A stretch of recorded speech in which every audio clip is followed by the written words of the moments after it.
Olá, boa tarde, boa noite, bom dia a todos, bom dia ao pessoal da manhã, terceiro A, bom dia ao pessoal da noite, o terceiro B.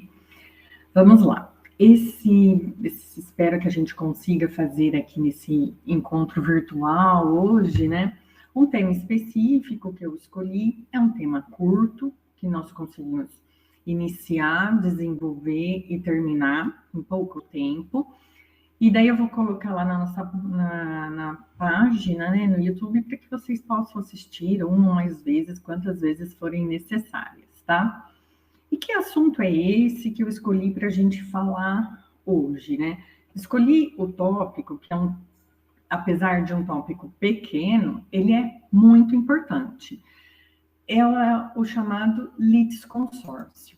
Então, vamos lá. O que é o litisconsórcio? Importante você domine esse tema, porque ele está presente em provas, em concursos, na OAB, seja por questões teóricas ou de conhecimento de lei sobre esse assunto, mas também para a nossa atuação prática, porque nos encontraremos com esse tema no nosso cotidiano, ao encontrarmos demandas que tenham mais de uma pessoa envolvidas. E olha só, né? Como isso é frequente, o como isso é recorrente. Então, aí a importância do tema, ok? Então, vamos lá, preste bastante atenção, faça suas anotações aí, siga pelo código e vamos começar. Litisconsórcio. Ele está ali no artigo 113 ao 118. Meu CPC aqui do lado para me apoiar, né? Do 113 ao 118. Ele é um tema relativamente pequeno, né? Aqui em quantidade de artigos, mas ele é gigante na sua importância. Por quê? O que vem a ser litisconsórcio? Litisconsórcio significa pluralidade de partes no mesmo polo processual. Apenas isso. Então, vamos lá. Se eu vou ingressar com uma demanda e essa demanda envolve mais de uma pessoa, tá? Isso é litisconsórcio. Nós vamos encontrar várias pessoas no mesmo polo, vários autores, vários réus, vários autores e vários réus. Então, olha como isso é frequente. E aí é importante a gente conhecer o tema, saber lidar com isso, porque isso terá consequências. Será que o que uma pessoa faz prejudica a outra? Será que o que uma pessoa faz beneficia a outra? Enfim, será que todo mundo tem que agir igual? Então, enfim, como que é, né? Então, vamos lá. Litisconsórcio é a pluralidade, várias pessoas no mesmo polo da relação. Temos lá o polo do sujeito ativo, o polo do sujeito passivo, autor e réu. E dentro desse polo, nós vamos ter mais de uma pessoa, ok? Então, isso é litisconsórcio. Vamos lá.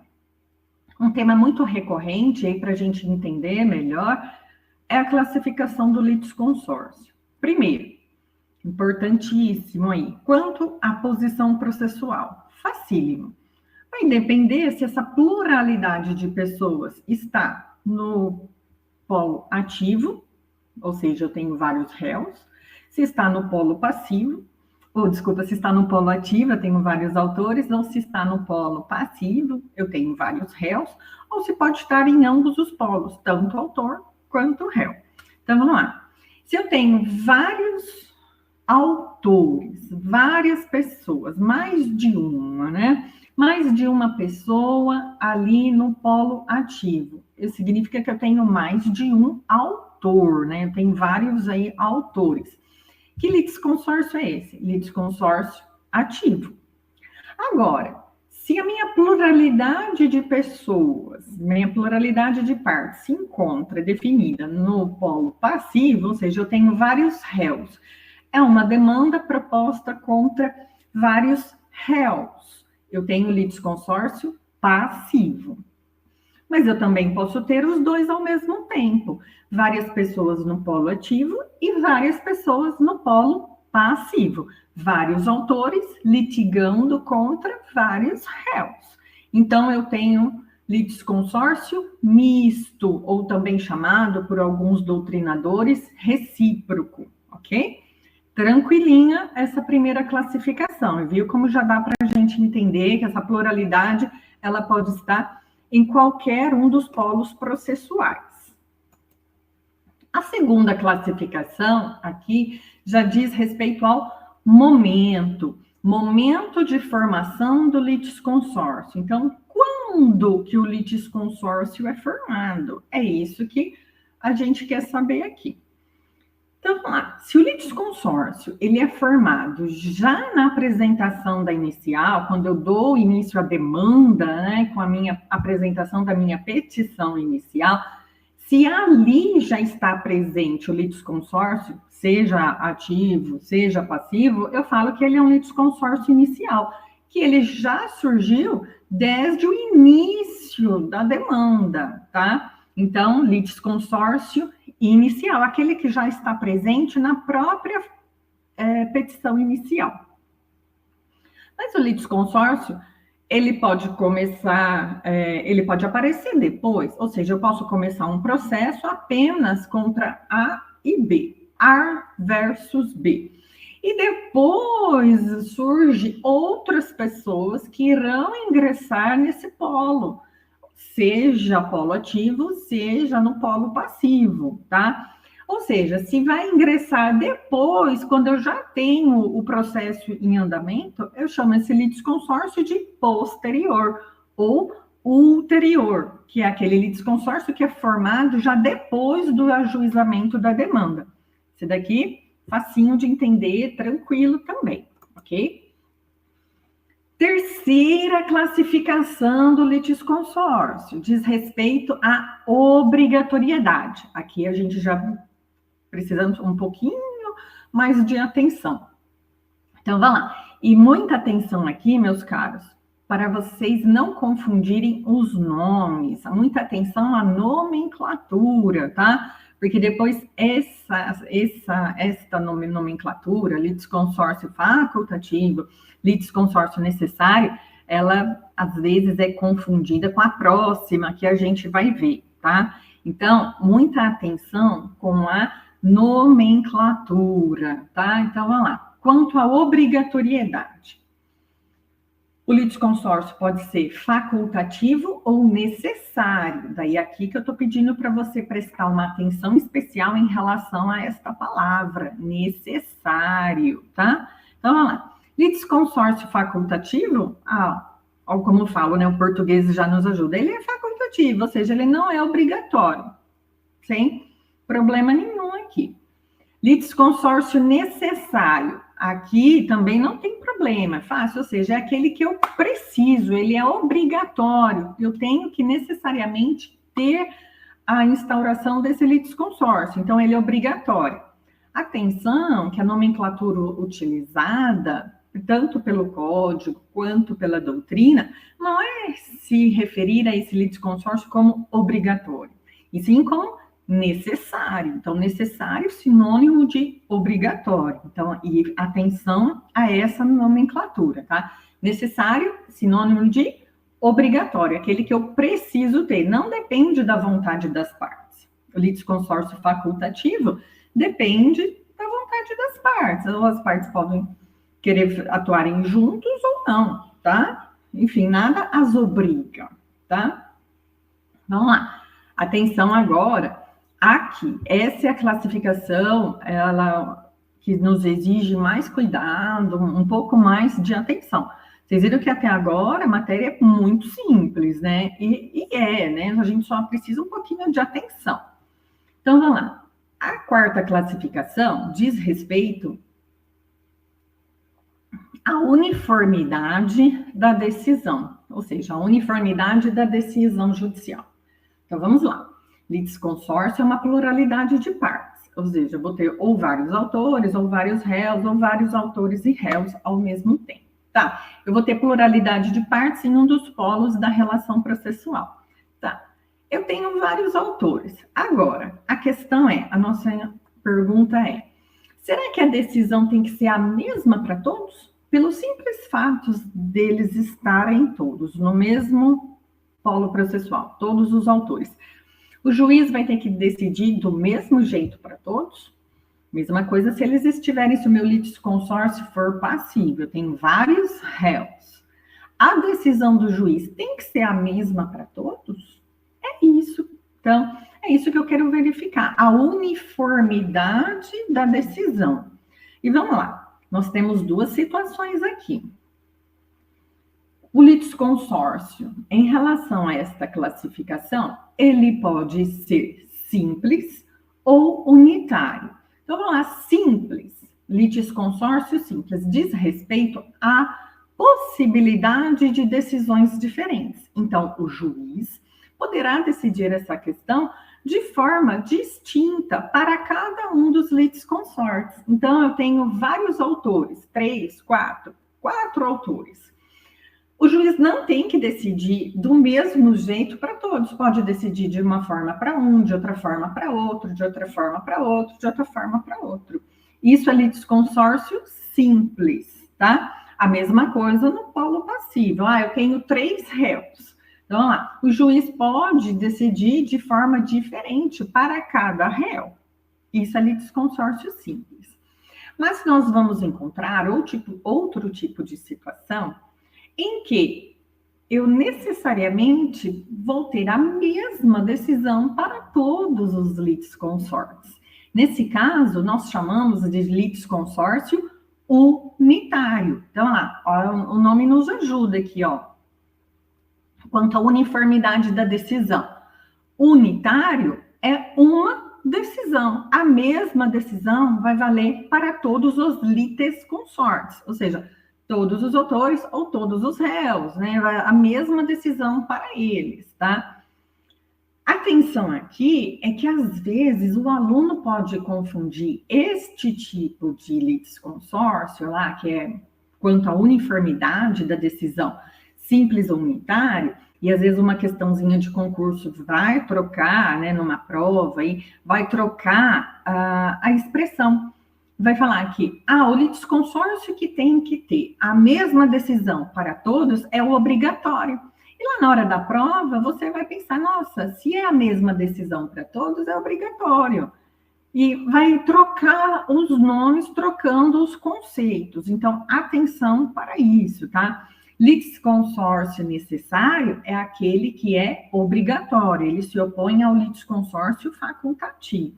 Agora, litisconsórcio unitário é aquele que a mesma decisão será para todos os litisconsortes. E ele se opõe à modalidade litisconsórcio simples. Ok aqui? Bem tranquilo, né? Então, vamos lá. Seguimos. Vimos as classificações, são apenas estas, né? Então, começamos agora a verificar o que é cada uma dessas modalidades. Então, vamos lá. Litisconsórcio facultativo. Onde eu vou encontrá-lo? Ali no próprio início do CPC, ali no artigo 113. É a primeira modalidade tratada pelo CPC. Então, vamos lá. Litisconsórcio facultativo. 2 ou mais pessoas, aí olha a ideia de litisconsórcio, 2 ou mais pessoas podem litigar no mesmo processo em conjunto, ativa ou passivamente. Ativa, vários autores, passivamente, vários réus. Quando entre elas houver comunhão de direitos ou de obrigações relativas à lide, olha lá o conceito de lide que a gente já estudou, né? 2, quando as causas houver conexão pelo pedido ou pela causa de pedir, né? Nós vamos verificar nas aulas seguintes, né? Nós estamos analisando o tema competência. Lá dentro de competência, a gente vai aprender conexão e continência. Mas conexão, né? Já dá para a gente saber aqui. A gente vê, ela está ali no artigo 55, para quem ficar curioso, quiser dar uma olhadinha, ela está ali no artigo 55. E o CPC vai falar, olha, reputam-se conexas 2 ações quando elas houver a mesma causa de pedir ou o mesmo pedido, requisitos que a gente já estudou, né? Então, lá, se eu tenho duas ações que elas têm a mesma causa de pedir, ou elas possuem o mesmo pedido, os mesmos pedidos, elas podem ser conexas, elas serão conexas e a gente vai reunir essas ações para elas terem uma tramitação em conjunto, tá? A gente vai verificar isso melhor. Então, se eu estou diante dessa situação, eu posso ter um litisconsórcio facultativo, tá? Ou, terceira hipótese ali, ocorrer afinidade de questões por ponto comum de fato ou de direito. Ou seja, se essas pessoas possuem o mesmo fato ou o mesmo direito, né, que são questões próximas ali, que não são conexas, tá? Então, ou seja, por isso que o código colocou, eu posso ter essa possibilidade de litisconsórcio, mesmo que as ações não sejam conexas. Por isso aí a possibilidade dessa terceira hipótese, que chama ali litisconsórcio impróprio, tá? Também você pode encontrar ele aí na doutrina, em exercícios, né? O litisconsórcio impróprio. O que é o litisconsórcio impróprio? É o litisconsórcio facultativo, em que as partes, elas se unem por uma afinidade, seja essa afinidade por um ponto comum de fato ou de direito, tá? Um exemplo, né, aqui de litisconsórcio facultativo, obrigações solidárias, né, que vocês já estão estudando nesse semestre também, obrigações solidárias, aquelas em que eu posso ter, tanto no polo ativo quanto no polo passivo, né, só que falando de obrigações, vários credores ou vários devedores, e cada um deles será obrigado à dívida toda, né? Ou o credor, ele pode exigir a dívida toda, ou o devedor, ele pode ser cobrado da dívida toda. Esse é o conceito lá de obrigação solidária, tá? É a possibilidade de você cobrar a dívida toda. E de algo que não seja divisível, tá? Obrigação não divisível. Vocês estudam lá, dão uma relembrada lá em obrigações, ou vão aprender ainda nesse semestre, tá? A matéria está correndo paralela aqui com a gente, tá? E o litisconsórcio necessário, aí falando aí para você não confundir, né, com o unitário. O litisconsórcio necessário, ele é o obrigatório. E onde que ele está? Né? Ele está ali no artigo 114. E o que vem a ser esse litisconsórcio necessário? Sempre que você ouvir a palavra necessário, já puxa, faz uma associação mental para associar a palavrinha obrigatório, tá? Daí facilita aí para a gente não confundir. Esse litisconsórcio necessário, obrigatório, ele vai ser imposto por lei. Aí olha como já vem aí da própria ideia de obrigatoriedade, né? Ou ele vai decorrer de uma relação jurídica material que é inscindível, né? Que é indivisível. Vamos lá no artigo 114. Olha lá. O litisconsórcio será necessário, obrigatório, por disposição de lei. Então, a lei vai exigir a presença ou dos autores ou dos réus. Então, a lei exige. Então, ele é obrigatório. Ou, lá, seguindo, quando, pela natureza da relação jurídica, a eficácia da sentença depender a citação de todos que devam ser litisconsortes. Ou seja, para que a sentença produza efeitos, eficácia, né, produção de efeitos da sentença, para que a sentença seja capaz de produzir efeitos, eu preciso de ter todos os litisconsortes. Então, ele é obrigatório, tá? E daí a gente vai verificar aqui, em mais uns minutinhos, a gente vai verificar as consequências disso. Então, por agora, a gente está entendendo os conceitos, tá? Depois a gente vai ver as consequências de cada um destes, tá? E litisconsórcio simples, né? Então, vamos lá. Litisconsórcio simples. A decisão pode ser diferente. Então, critério aí da uniformidade da decisão judicial. Então, vamos lá. Litisconsórcio, pluralidade de partes.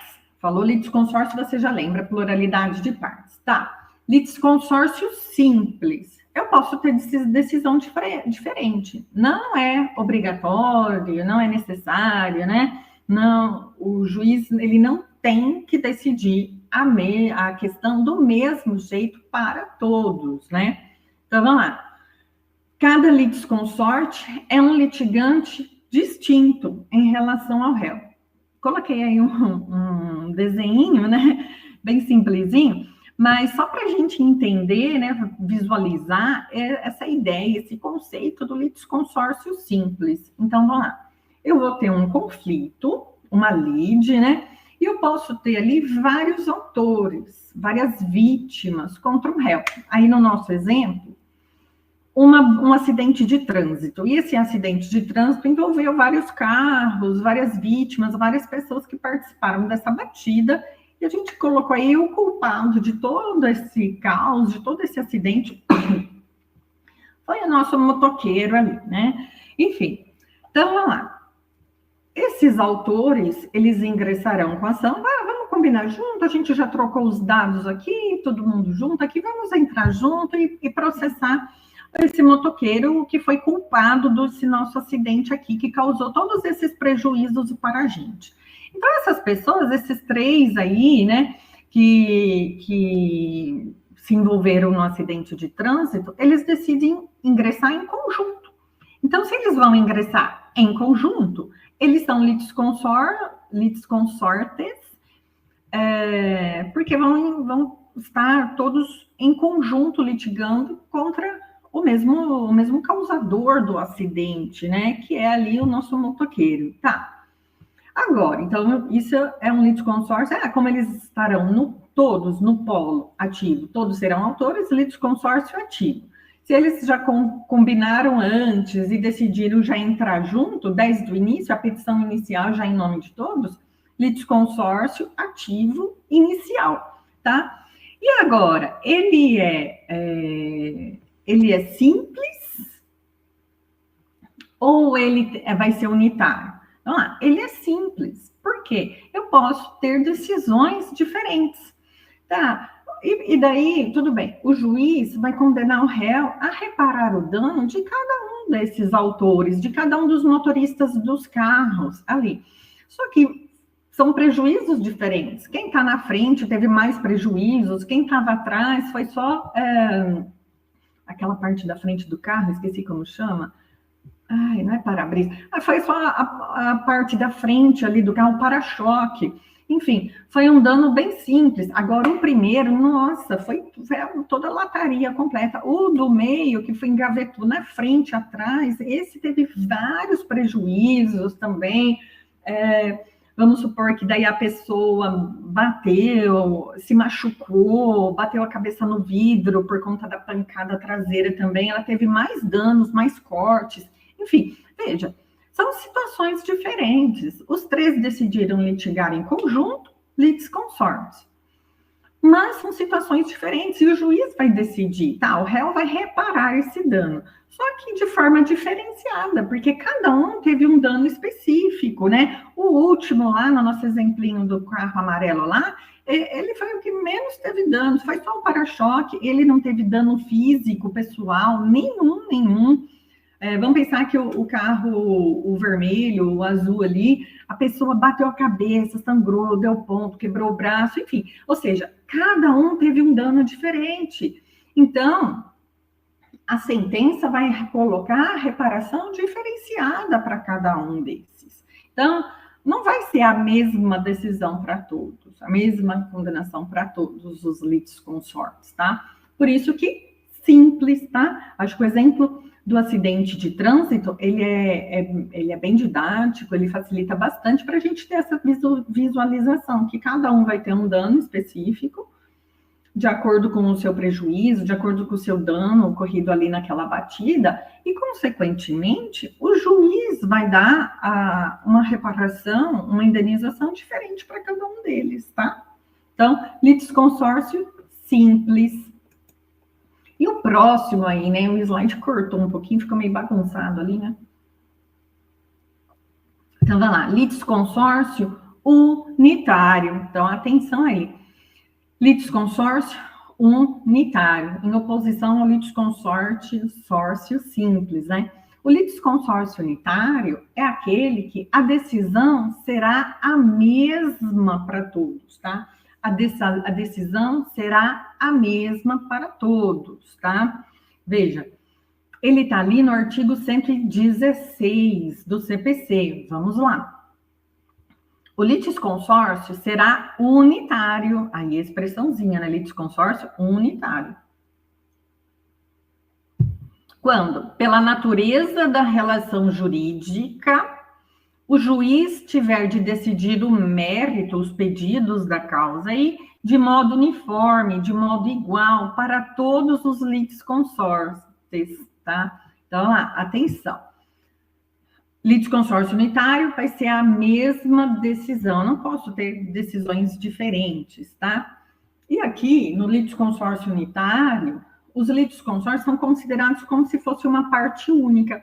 Embora eu possa ter várias pessoas no mesmo polo, é como se fosse uma só. Porque, na verdade, a decisão A considerará como uma única, né? Como se fosse uma única, porque vai ser a mesma decisão para todos os litisconsortes, tá? Um exemplo ali para a gente lembrar, aquilo que a gente já viu nos semestres passados, né? Ação pauliana, ou, desculpa, ação revocatória. Ação pauliana ou ação revocatória, aquela que está lá no artigo 161 do Código Civil, né? E que nos diz, né? Vamos relembrar a ação pauliana, né? É uma ação aí para declarar a nulidade de um negócio jurídico, seja pelo devedor insolvente, seja por esse negócio ter sido de má-fé, para burlar, né, o pagamento, o adimplemento de uma dívida, enfim. Ou seja, eu tenho o credor de um lado, olha as obrigações de novo, né, que importante. Eu tenho o credor de um lado e eu tenho o devedor de outro. O devedor tem que pagar uma determinada quantia para esse credor. Será que ele paga? Não, ele não quer pagar. E ele frauda, usa algum tipo de fraude aí para evitar esse pagamento, tá? O credor, quando ele descobre isso, não está querendo me pagar? Você agora fez um contrato com outra pessoa, pegou esse dinheiro, se tornou insolvente, ou vendeu aquilo que você tinha que me entregar, você vendeu para uma outra pessoa, você vendeu algo que não é seu, enfim, para desfazer desse dinheiro, para não me pagar, né? Aí você quer desfazer esse negócio jurídico.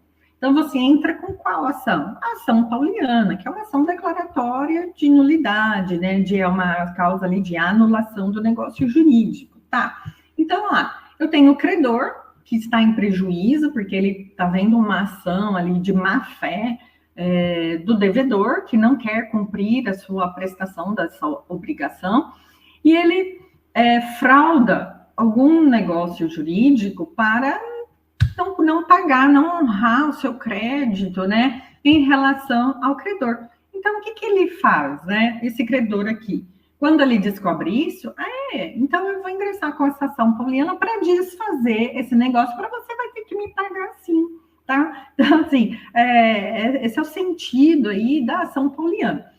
Então, esse credor, né, que está sendo prejudicado, ele vai ingressar contra o devedor e contra as pessoas que fizeram esse negócio com ele, estando de má fé, tá? Que fizeram todos aí um embuste, um conluio, né? Para fraudar o pagamento dessa dívida, né?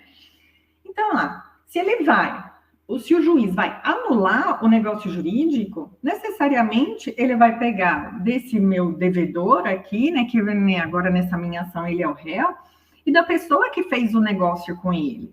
Então, os dois, ele passou o seu débito, ele vendeu, fez alguma coisa, né, ali. Então, em relação a esses dois que tem um negócio jurídico lá, o juiz ele vai desfazer esse negócio. Então, se vai desfazer o negócio jurídico entre esses dois, entre João e Pedro, tem João e Pedro lá que os dois estavam de má fé para fraudar a dívida lá do meu credor. Então, entre João e Pedro, o juiz vai declarar nulidade nesse negócio jurídico. Se vai declarar nulidade, vai desfazer esse negócio jurídico, tanto para o João quanto para o Pedro, tá? Dos dois. Isso, eu troquei o nome, desculpa, mas eu já não lembro o nome que eu dei. Esses dois da minha relação jurídica. Então, quando o juiz ele anula essa relação, essa sentença vale para os dois, tá? Então, não tem como. Eu estou desfazendo esse negócio de um e do outro. Se ele está desfazendo, anulando esse negócio jurídico, todos que estão envolvidos ali terão a mesma decisão do desfazimento desse negócio jurídico, tá? Então, esse é um exemplo aí de que é a mesma litisconsórcio unitário, a mesma decisão vale para todas as partes, ok? Vamos lá. Opa, não foi aqui, agora foi. E nós temos aqui, eu coloquei algumas combinações problemáticas, né, que essas nos chamam mais a atenção ali. Então, vamos lá. Litisconsórcio ativo. A gente aproveita para revisar. Ativo é aquele que estão várias pessoas no polo ativo, vários autores. Facultativo. Não é obrigatório. Eles que decidiram lá, vamos fazer junto? Vamos. Podia fazer sozinho? Podia. Mas vamos fazer junto? Vamos. Então, depende da vontade da parte. Facultativo. Posterior. Posterior em relação ao momento. Aquele que vai ingressar depois. Então, não é o inicial, aquele que já decide entrar junto, desde a inicial. Posterior àquele que litisconsórcio que se forma depois, tá? E aí, pode? Esta é uma combinação problemática, porque pensa, vários autores, litisconsórcio ativo, vários autores.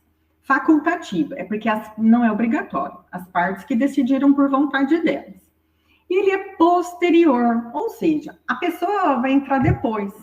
É o exemplo do nosso acidente de trânsito, por exemplo, lá, foi só uma pessoa, foi o primeiro lá da batida, né? Ele que ingressou com a ação.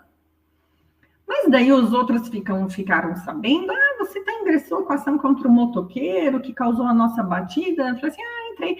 Eu vou querer entrar também. E daí você quer entrar depois da ação já interposta, da ação já tramitando, você vai querer entrar. Mas qual o problema disso? O problema é que você viola o juiz natural. Você está escolhendo um juiz. Vamos lá. Lembra, a gente já estudou, né, os princípios do juiz natural, lá quando estudamos os princípios processuais. Então, olha lá. O juiz natural é aquele juiz que ele é previamente designado já por lei, previsto, tem sua competência prevista em lei.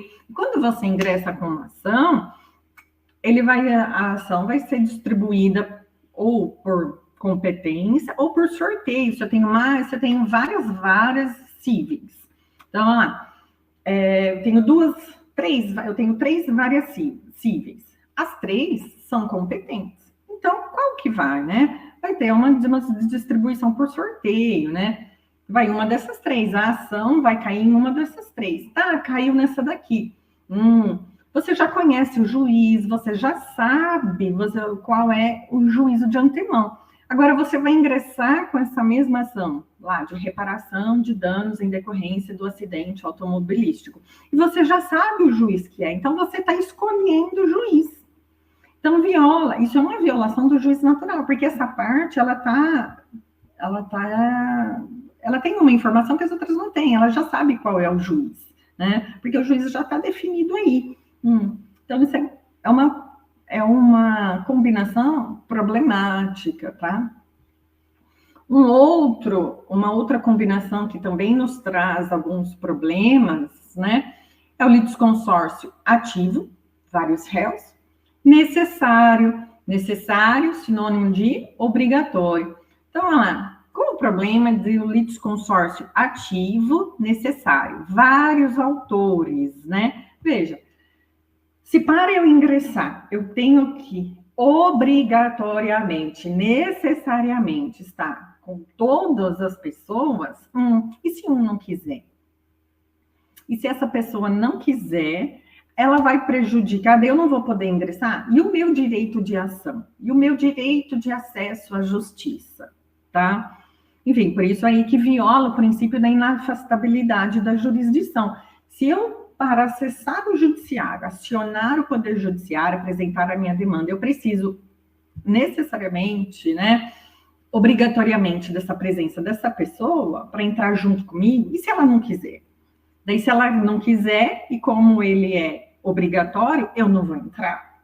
Então, você está barrando o acesso à justiça dessa pessoa. E de um outro lado, essa pessoa que não quer entrar, ela vai se ver obrigada a entrar com uma ação, a entrar num litígio, uma lide, arcar com custos processuais, sendo que ela não quer, ela é pacifista, ela não quer essa dor de cabeça, não quer. Mas ela vai ser obrigada, e daí a vontade dela, a autonomia dela, não estaria sendo desrespeitada. Então, por isso que é uma questão tormentosa, esse tipo de litisconsórcio, tá? E daí, muita gente vai falar que, tranquilamente, que ele não existe, não pode, porque viola o princípio da inafastabilidade da jurisdição, o princípio do acesso à justiça, né? Sinônimo aí que a gente já estudou em princípios processuais. Ou alguns autores vão falar, olha, tem essa possibilidade, tem, mas ele é possível apenas de forma excepcional, como o professor Dinamarco, tá? Professor Dinamarco, nossa, esqueci de colocar, ele tem um livro, chama Litisconsórcio. É um livro um pouco já antigo, mas ele é um clássico, ele é uma referência nesse assunto, tá? Então, para quem quiser se aprofundar nesse tema, tem um livro, chama Litisconsórcio, do professor Cândido Rangel Dinamarco, tá?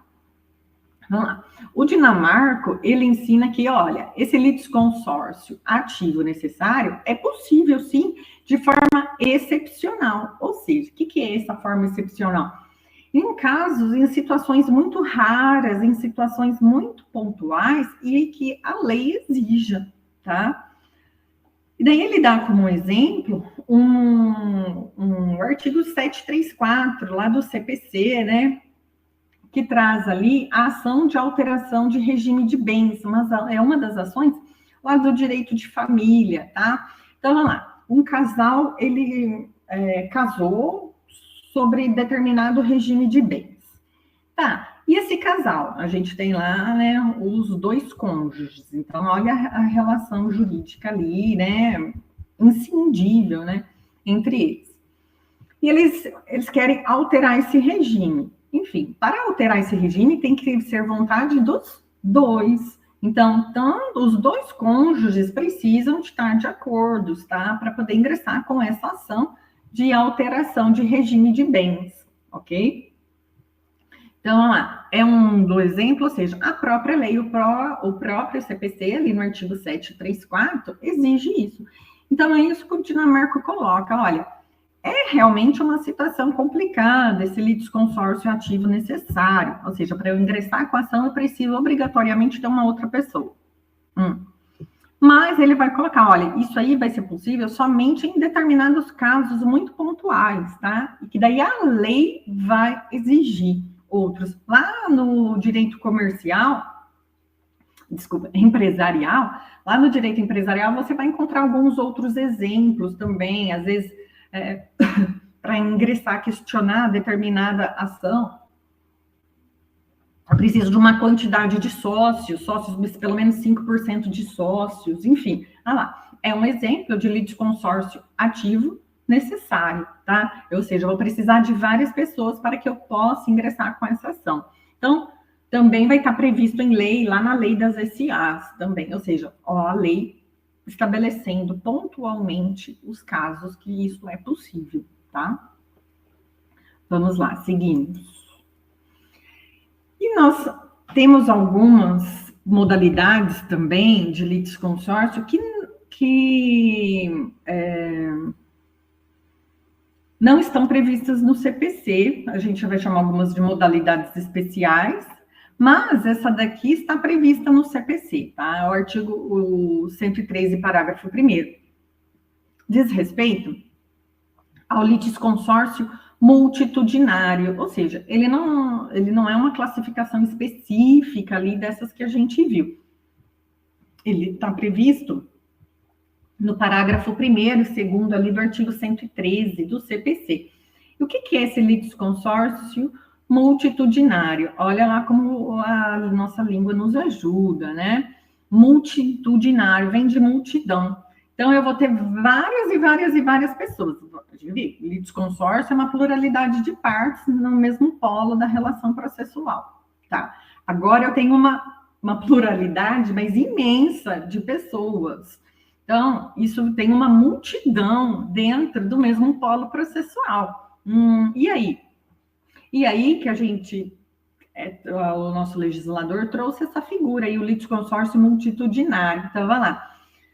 Diante de uma multidão de pessoas aí. E aí? E posso? Então, complicado também, né? Complicado, porque a partir do momento que eu vou ter uma multidão de pessoas no mesmo polo da relação processual, isso vai tumultuar esse processo, vai tornar esse processo confuso, difícil, vai demorar, enfim. Então, nesses casos, o legislador trouxe a possibilidade para que o juiz possa limitar esse litisconsórcio multitudinário. Então, vamos lá.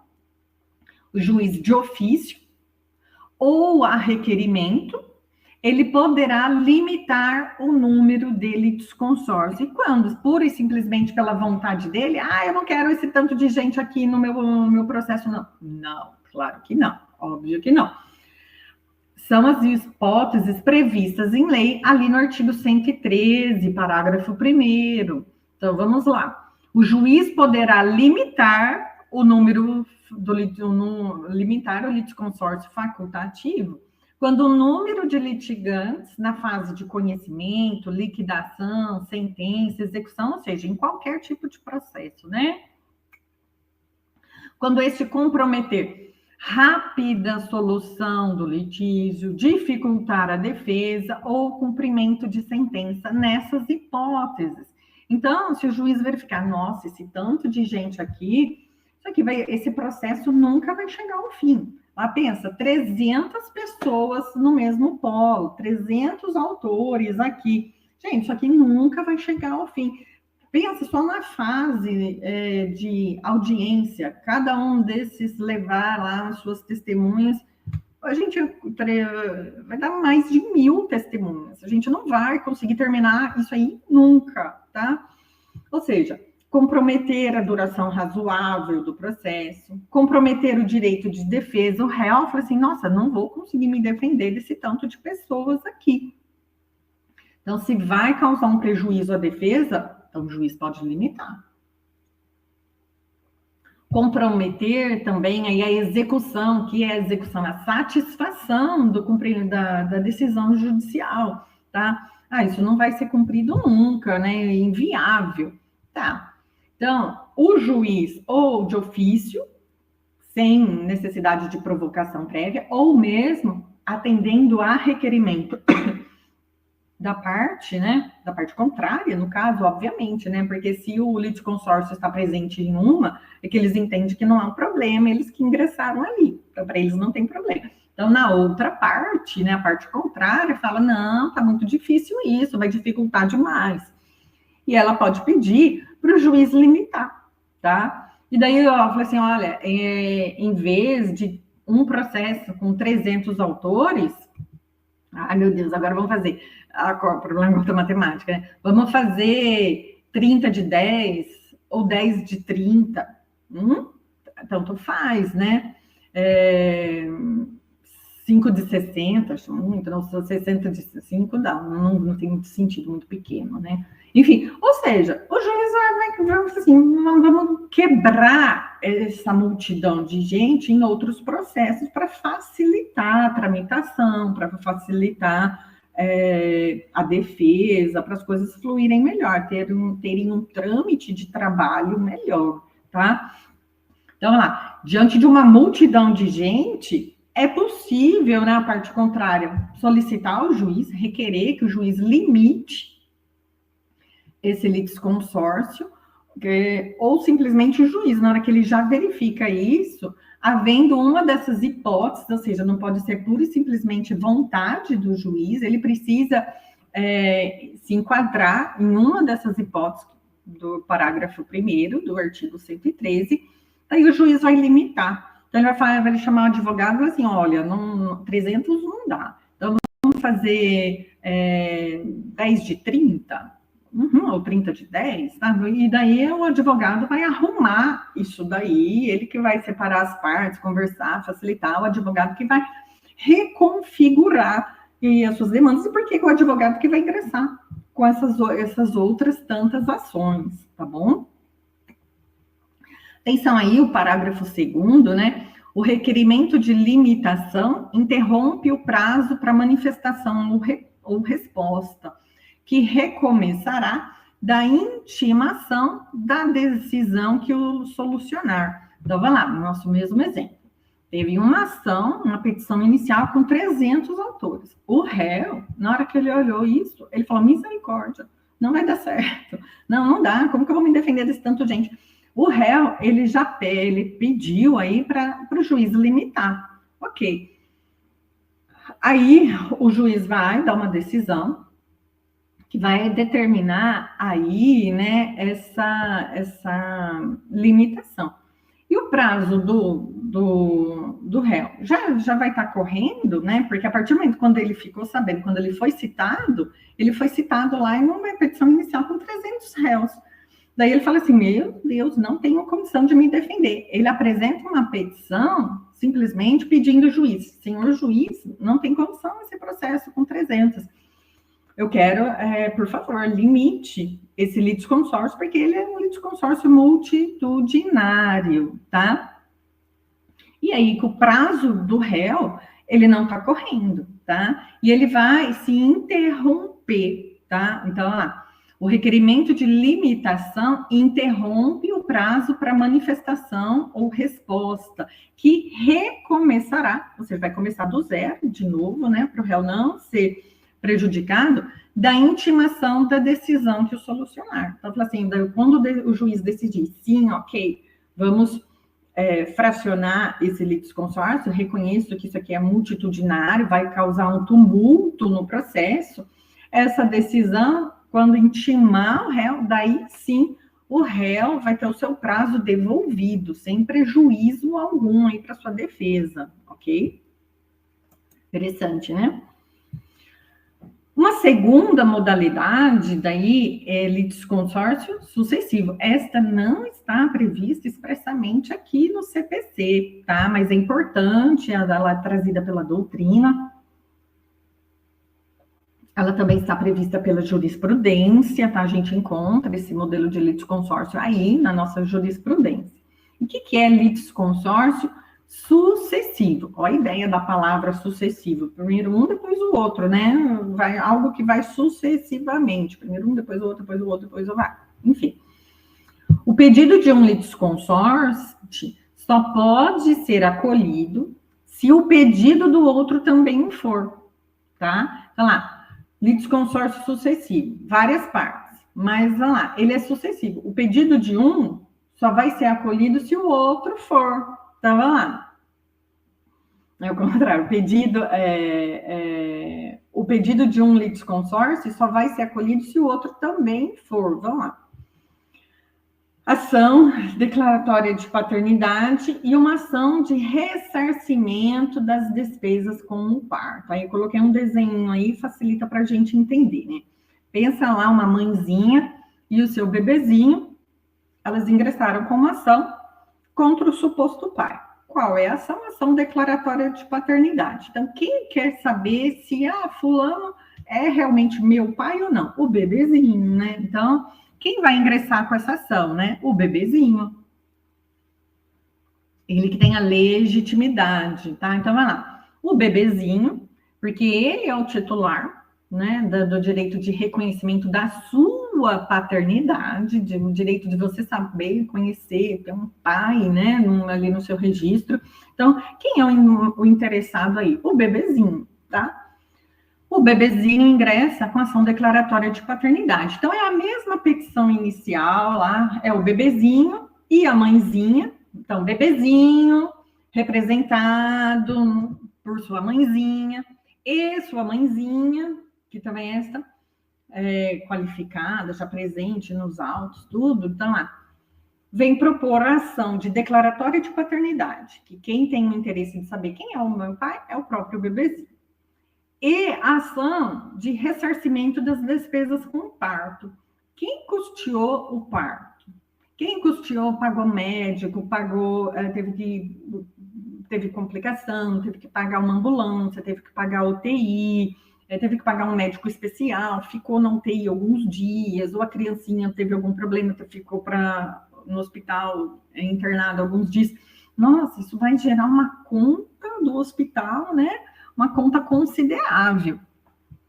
Daí essa mãe, eu falei assim, nossa, não sou obrigada a arcar com tudo isso sozinha, ainda mais nesse momento agora, que eu tô com tantas despesas, né? Ela fala com o suposto pai, fala assim, olha, né, com quem ela teve lá o seu relacionamento, olha, vamos dividir essas dívidas. Não é meu, o homem já não reconhece a paternidade, já questiona a paternidade, falei, não vou pagar, ele não é meu filho, o bebezinho, meu filho, filha, não é meu filho, filha, então eu não vou arcar com esses custos. Que daí obriga, né, força a mãe e fala assim, ok, tudo bem, então você é obrigada a ingressar com uma ação judicial. Já que a gente não foi possível resolver essa questão amigavelmente, né, então a gente vai entrar com a questão judicial. Só que, para que o réu, o suposto pai aí, o réu, ele seja condenado a pagar as custas desse parto, né? Vamos supor que a mulher, a criança, ficaram 15 dias aí de hospital, né? Pensa o valor que isso aí vai dar. Esses 15 dias de hospital, ele fala, não, ele só vai pagar se ele for pai, né? Pensa que daí não tem sentido, se ele não for o pai da criança, porque quando ele vai pagar? Que obrigação, que vínculo, né, que ele tem que o faça, vai ter que pagar a metade dessas custas, esses gastos, honorários, tudo, né, as despesas do hospital de uma criança que não tem relação nenhuma com ele. Então, vamos lá. Ele só vai ser obrigado a pagar parte dessas despesas com o parto, dessa dívida hospitalar aí, que a mãezinha está cobrando, se ele for declarado como pai.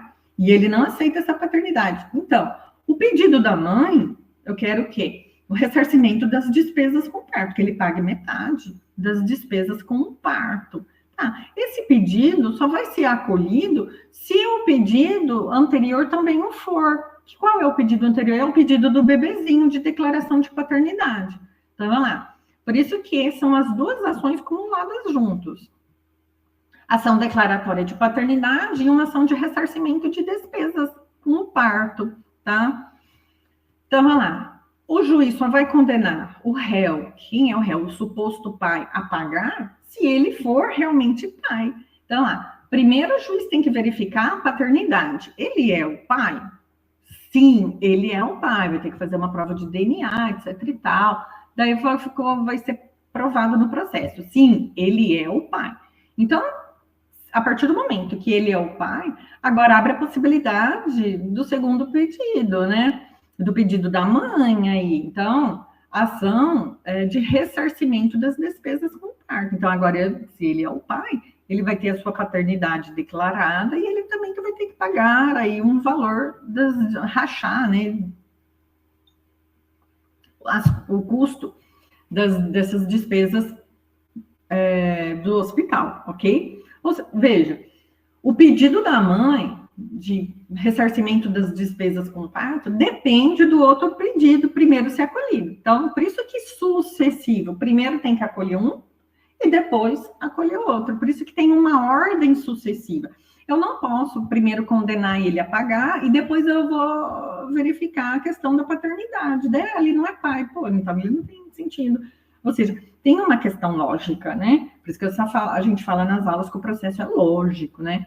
Então, esse litisconsórcio sucessivo, aí, o pedido, né, só pode ser acolhido se o anterior o for, tá? Então, litisconsórcio sucessivo. Está muito atrelado com o assunto que a gente vem na matéria Processo Civil 2, que é acumulação de pedidos, tá? É a primeira matéria que a gente estuda lá no Processo Civil 2, tá bom? Vamos lá. Outra modalidade de litisconsórcio aí, uma modalidade especial, tá?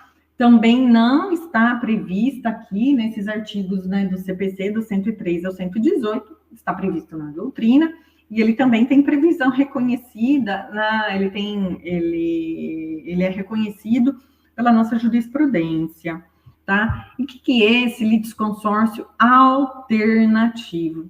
A ação é proposta contra possíveis réus. O exemplo que a doutrina traz, né, a jurisprudência também fala desse exemplo, é a ação de consignação em pagamento, que vocês vão estudar, né, matéria concomitante aí que vocês estão tendo, né, que é o direito das obrigações. Então, vamos lá. Ação de consignação em pagamento. Se você ainda não viu, acho que não, né, que essa matéria você vai ver lá no finalzinho, né, no finalzinho do nosso programa de obrigações. Provavelmente você ainda não viu, mas você vai ver, fique tranquilo. O que é essa ação de consignação em pagamento? Veja, olha lá, obrigações. Eu tenho credor e devedor. Só que o meu devedor, ele não sabe a quem pagar. Então, o devedor, ele tem a obrigação de pagar cumprir uma prestação em relação ao credor. Só que ele não sabe quem é o credor. Eu não sei. Por que eu não sei? Porque o credor morreu e ele deixou um monte de herdeiros e agora eu não sei quem é o herdeiro. É verdadeiro. Várias pessoas chegam e falam, sou eu o herdeiro. Ou sou eu. Não é ele não, sou eu. Ixi, não sei quem é. Enfim, ou que transmitiu esse crédito para outro, não sei mais quem. Eu tenho que pagar para quem? E o devedor não sabe. E ele tem que ter um cuidado muito especial, né? Aquela frase, né? Aquele brocardo, né? Brocardo não, desculpa. Aquela frasezinha lá, quem paga mal, paga duas vezes, né? Então, ele fala, o devedor tem que tomar muito cuidado para ele pagar para a pessoa correta, porque se ele pagar para uma pessoa incorreta, depois ele vai ser obrigado a pagar de novo, né? Então, ele vai ter que ter muita, muita atenção nisso. Só que eu sou devedora, tô com o dinheiro aqui em mãos, aqui, né? Peguei o dinheiro lá, né? Tá aqui, tô com o dinheiro em mãos para pagar, só que eu não sei quem é que eu tenho que pagar. Qual é o credor verdadeiro? Não sei quem é.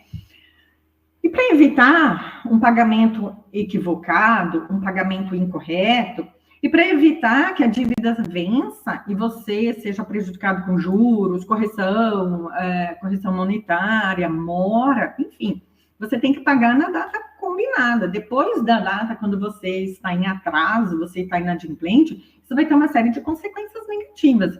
Você não quer sofrer essas consequências. Daí você pode abrir mão de um instrumento previsto no Código de Processo Civil, que é a ação de consignação em pagamento, que tá, né? O que é essa ação que está prevista lá nos procedimentos especiais, aquilo que você vai aprender lá em Processo Civil 3, né? Acho que é Processo Civil 3 aqui na nossa matéria, na nossa grade, na UENG. Então, vamos lá. Esse instrumento, essa ação, ela diz o seguinte, ela permite que o devedor, eu não sei a quem pagar, ele deposite isso em juízo, e daí o juiz vai verificar quem é o credor verdadeiro, quem é o credor legítimo, tá? Então, lá, o devedor ingressa, ele faz esse depósito, até para ele não sofrer juros, correção monetária, não entrar em mora e tal. Ele deposita isso, e ele fala, olha, juiz, eu não sei quem eu devo pagar, estou na dúvida entre o credor A e o credor B. Pode ser um, pode ser o outro, tá? Então, ele deposita e indica para o juiz. Olha, juiz, pode ser esse, tá bom? Pode ser o credor A, pode ser o credor B. Então, veja, você está colocando ali, né, no mesmo polo, duas pessoas. Por isso que litisconsórcio alternativo, que pode ser um, pode ser outro. O juiz vai verificar qual que é o credor verdadeiro, o credor legítimo, se A ou se B. Então, por isso que um litisconsórcio é alternativo. Na verdade, é uma pluralidade de partes ali, mas é ou uma ou outra, né? Essas duas partes estão ligadas pela conjunção ou uma ou outra. Ou é o credor A ou é o credor B. Daí o juiz vai verificar isso. Daí quem não for o credor verdadeiro vai sair. E quem vai sair do processo, tá? E daí quem vai poder levantar esse dinheiro que já está depositado pelo devedor? O credor verdadeiro, que vai ser decidido aí. Por isso que litisconsórcio é alternativo. Tem uma pluralidade de partes, mas é alternativo. Olha a conjunção alternativa. Ou é este, ou é aquele, tá? Vamos lá. Mais uma modalidade especial de litisconsórcio aí. Também não está prevista. Essas modalidades especiais não estão previstas, com exceção do multitudinário, né, que está ali no 113, parágrafo 1º e 2º do CPC. Os demais não estão. No CPC, está na doutrina e na jurisprudência, por isso que eu sempre falo para os alunos, né, sempre falo para vocês, eu vou falar 1000 vezes, vou falar 2, 3, 10 mil vezes, a importância da gente acompanhar a jurisprudência dos tribunais superiores, né, seguir lá o zero direito e acompanhar a jurisprudência. Vamos lá, litisconsórcio subsidiário ou eventual, são sinônimos, tá? Litisconsórcio subsidiário ou eventual, tá? Se não acolher o pedido do réu 1, pelo menos que se conceda o pedido do réu 2. Então, vamos lá. Um exemplo aí, desconsideração da personalidade jurídica, né? Desconsideração da personalidade jurídica. Uma pessoa tem um crédito para receber, né? Olha lá o meu credor. E ele não recebeu.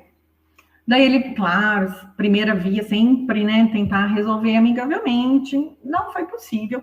Ele fala, olha, amigão, então você é obrigado a ingressar em juízo para que eu tenha esse meu crédito garantido, né? Cumprido, adimplido. Então, vamos lá. Eu tenho lá o meu credor que não tem o seu crédito satisfeito, ele ingressa com essa ação. E ele ingressa contra um réu 1 e contra o réu 2, tá? E ele vai lá e fala assim, olha, o réu 1 é a pessoa jurídica, o réu 2 é o sócio, tá? Então, é a questão da desconsideração da personalidade jurídica. Então, vamos lá. A dívida é de quem? É da empresa? Então, primeiro eu vou cobrar da empresa. A empresa não tem patrimônio, não tem nada, a empresa não consegue pagar suas dívidas lá, então, ou eu suspeito alguma coisa de fraude, né, aquela desconsideração da personalidade jurídica lá do artigo 50A, lá do Código Civil. Então, fala assim, nossa, então, a empresa não paga, ela está escondendo bens, não sei o quê. Eu posso desconsiderar e pegar o patrimônio do réu 2, quem é o réu 2? O sócio, tá? Também existe a possibilidade de desconsideração inversa, mesma coisa, tá? Mas aqui pra gente agora, só para analisar essa questão do litisconsórcio subsidiário. O que é esse subsidiário? Ou seja, primeiro um e depois o outro, mas olha lá, se não acolher o pedido desse primeiro, eu quero isso primeiro. Mas se não for possível esse, daí você apresenta como se fosse um plano B, né? Eu sou invocada com essa coisa, né? Eu tenho um plano B, eu tenho uma carta na manga. Então, o plano 1 eu vou cobrar da empresa. Não deu certo. Plano 2, meu plano B. Então, eu vou cobrar do sócio, tá? Então, eu tenho 2 réus, pluralidade de réus. Tenho litisconsórcio, mas esse litisconsórcio é subsidiário. Na verdade, se primeiro eu quero a empresa e a empresa já paga, eu nem vou acionar o segundo, tá? Por isso que ele é subsidiário ou eventual. Eu só vou acionar o segundo eventualmente, não é certo que eu vá acionar esse segundo. Por quê? Depende, se o primeiro já for acolhido, beleza. Agora, eu só vou acionar o segundo se o primeiro não for acolhido. tá? Veja, é uma hipótese também de cumulação de pedidos. Fiquem tranquilos, a gente vai estudar isso. É a primeira matéria, né? Lá do processo civil 2, quando a gente estuda petição inicial, cumulação de pedidos.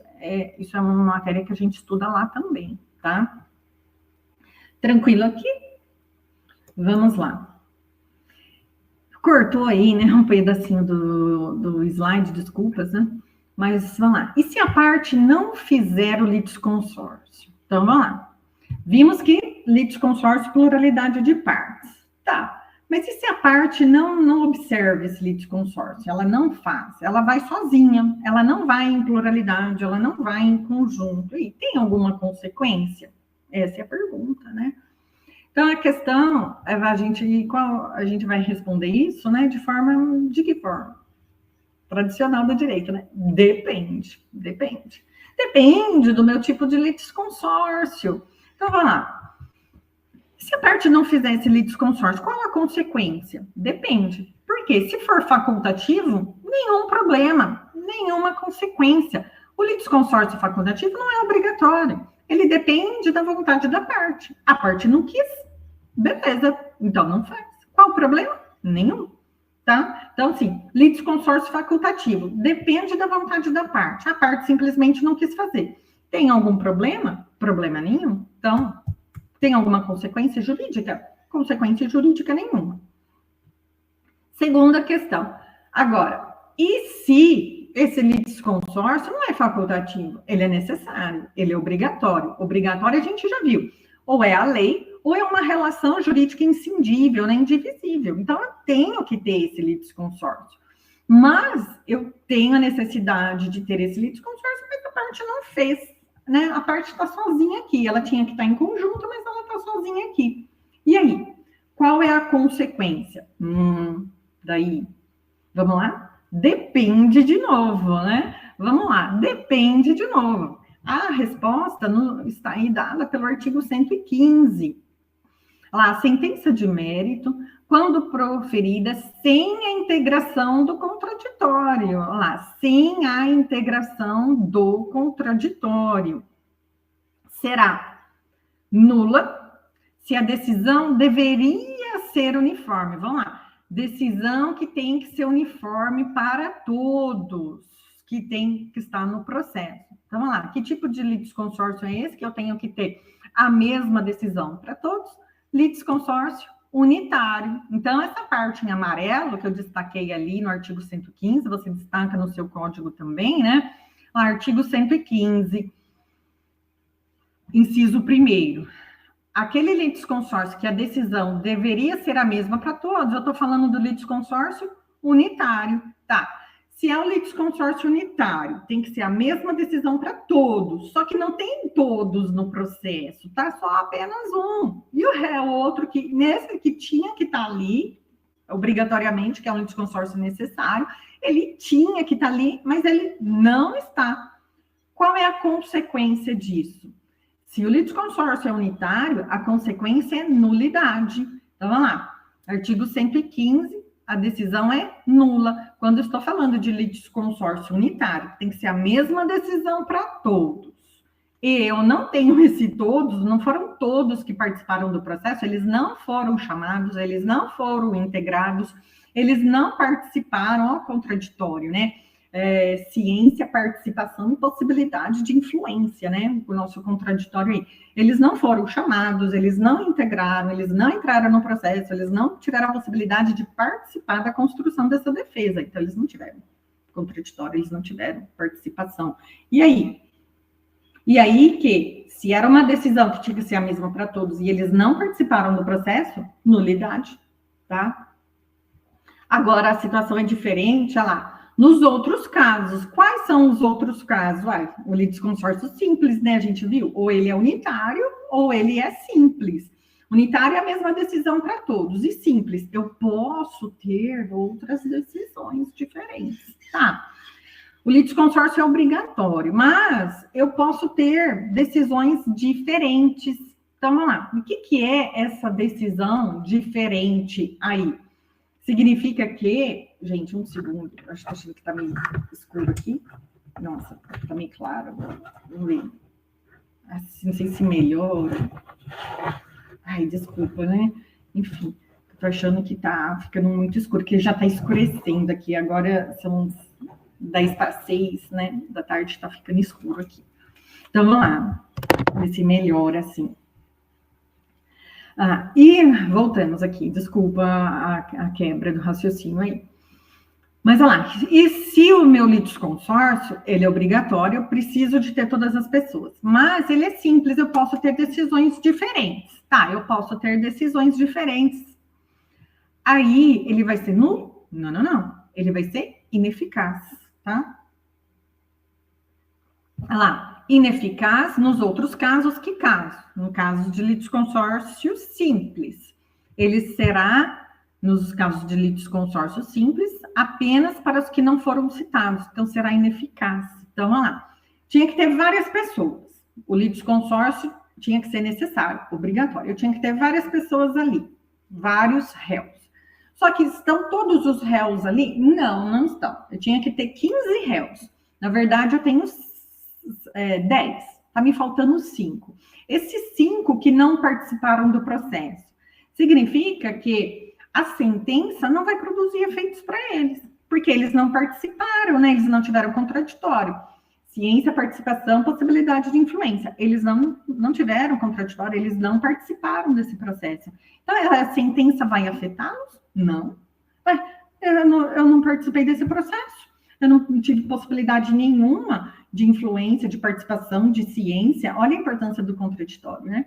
Enfim, então, essa sentença não vai produzir efeitos em relação a mim, que seria, eu deveria ter sido um réu nesse processo, só que eu não fui. Enfim, então, essa sentença não produz efeitos a mim. Por quê? Porque o litisconsórcio é simples, pode ter decisões diferentes.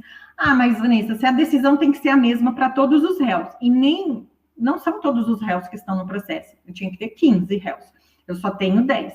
Estão me faltando 5 réus que obrigatoriamente eu tinha que ter, e tinha que ter a mesma decisão para todos. Nesse caso, nulidade. Não tem o que fazer. Vai ser declarada nulidade. Ok? Vamos lá.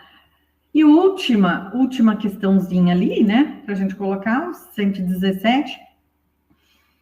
Regime jurídico do litisconsórcio, né? Esse artigo cai bastante também, né? Ele é bem frequente em provas aí.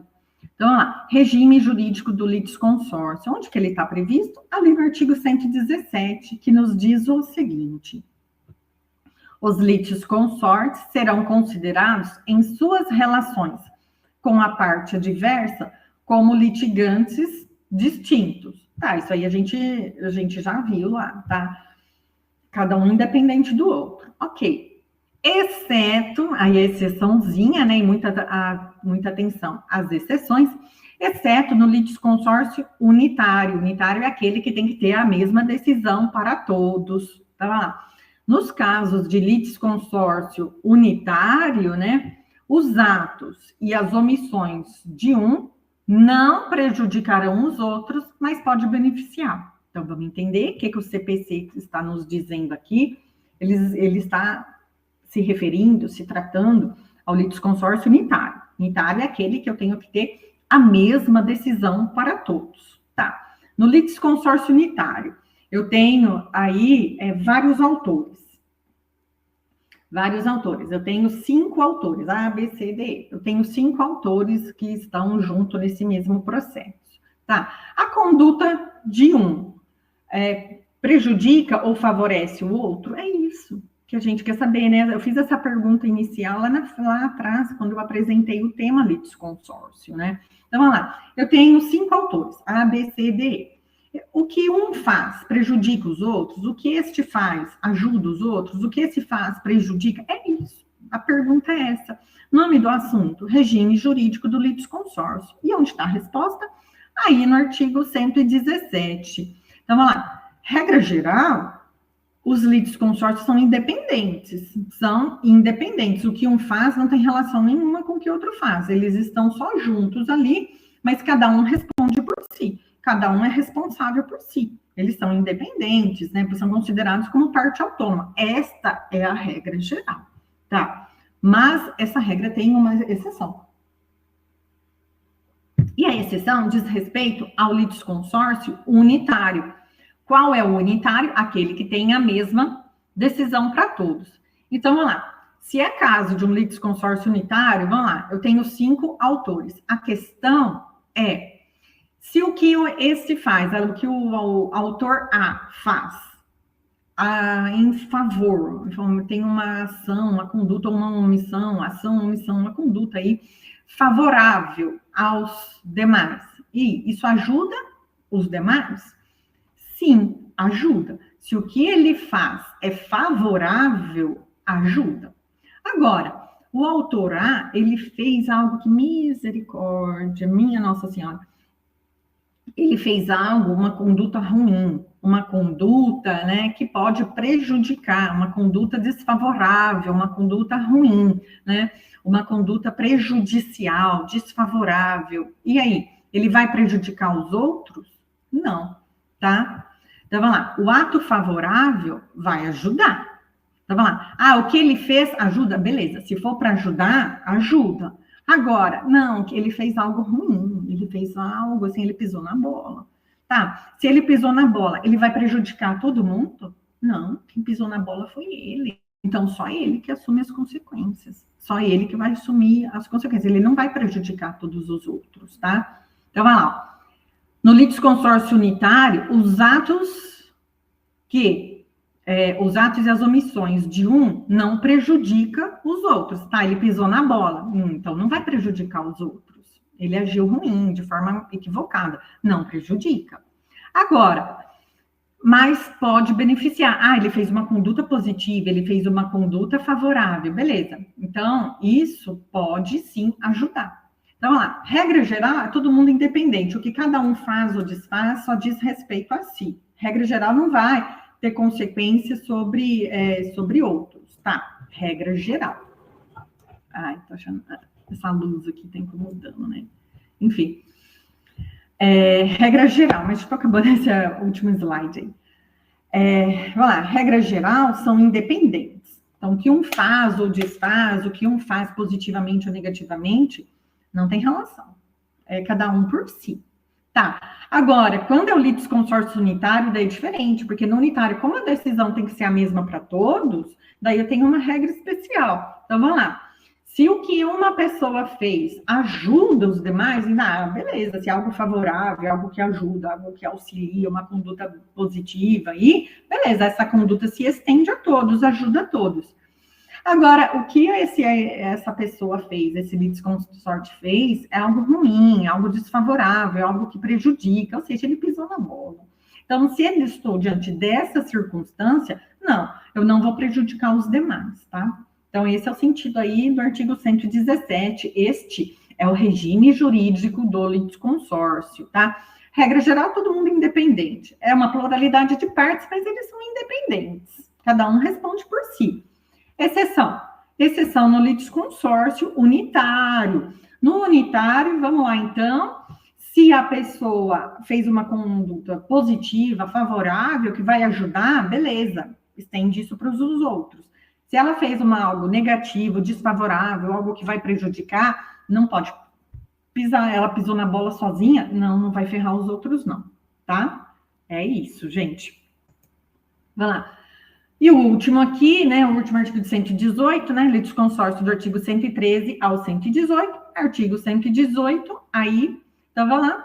Cada litisconsorte tem o direito de promover o andamento do processo e todos devem ser intimados dos respectivos atos, bem tranquilo, né? Então, vamos lá.